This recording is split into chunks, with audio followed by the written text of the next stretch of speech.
നമസ്കാരം. ഫുക്രിയിലേക്ക് സ്വാഗതം. ബാഴ്സലോണയ്ക്ക് അത്യുജ്വല വിജയം. എൽച്ചയെ എതിരില്ലാത്ത 5 ഗോളിനാണ് തകർത്ത് വിട്ടത്. ബ്രസീലിയൻ താരം റാഫിഞ്ഞ ഇരട്ട ഗോൾ നേടി. 14-ാമത്തെ മിനിറ്റിലും 67-ാമത്തെ മിനിറ്റിലും റാഫിഞ്ഞയുടെ വക അത്യുഗ്രൻ ഗോളുകൾ. അതിൽ 14-ാമത്തെ മിനിറ്റ് പെനാൽറ്റി ഗോളായിരുന്നു. ലഭിച്ച പെനാൽറ്റി ഗോളാക്കി മാറ്റി റാഫിഞ്ഞ.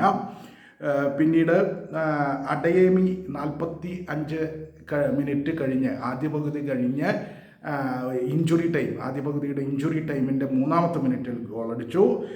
ഒപ്പം തന്നെ ലോപ്പസും ഇരട്ട ഗോൾ നേടി. 71-ാമത്തെ മിനിറ്റിലും 8 മിനിറ്റ് കഴിഞ്ഞ് 79-ാമത്തെ മിനിറ്റിലും. അങ്ങനെ റാഫിഞ്ഞയും ലോപ്പസും ഇരട്ട ഗോൾ നേടിയ മത്സരത്തിൽ, അഡയേമി 1 ഗോൾ നേടിയ മത്സരത്തിൽ 5 ഗോളിന് എൽച്ചയെ ബാഴ്സ തകർത്തു വിട്ടിരിക്കുന്നു.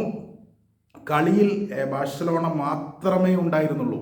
എൽച്ചെ എവിടെയും കണ്ടില്ല. എൽച്ചയെ പൂർണ്ണമായും ഏകപക്ഷീയമായി ബാഴ്സലോണ തകർത്തു വിട്ടു. റാഫിഞ്ഞയെ സംബന്ധിച്ചിടത്തോളം ഇത് വലിയ തരത്തിലുള്ള ഒരു ഫോമാണ്. കാരണം ലോകകപ്പിന് ശേഷം ലാലിഗയിലെ തങ്ങളുടെ ആദ്യ മത്സരത്തിൽ തന്നെ ബാഴ്സലോണയെ വിജയിപ്പിച്ചെടുക്കാൻ എൽച്ചെ താരതമ്യേന ദുർബലരായ ഒരു ടീമാണെങ്കിലും എൽച്ചയ്ക്കെതിരെ 5 ഗോൾ അടിക്കാൻ കഴിഞ്ഞു ബാഴ്സലോണയ്ക്ക്.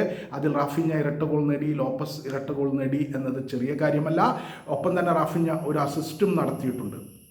അങ്ങനെ പുതിയ സീസണിലെ ആദ്യ മത്സരത്തിൽ അതിഗംഭീരമായി കളിക്കാനും അങ്ങനെ സ്വന്തം ടീമിനെ, ബാഴ്സലോണയെ 5 ഗോളിന് ജയിപ്പിക്കാനും റാഫിഞ്ഞയ്ക്ക് കഴിഞ്ഞിരിക്കുന്നു.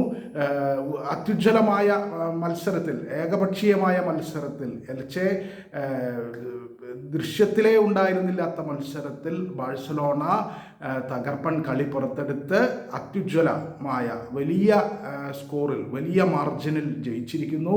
എതിരില്ലാത്ത 5 ഗോളിന് എൽച്ചയെ തകർത്തു വിട്ടിരിക്കുന്നു.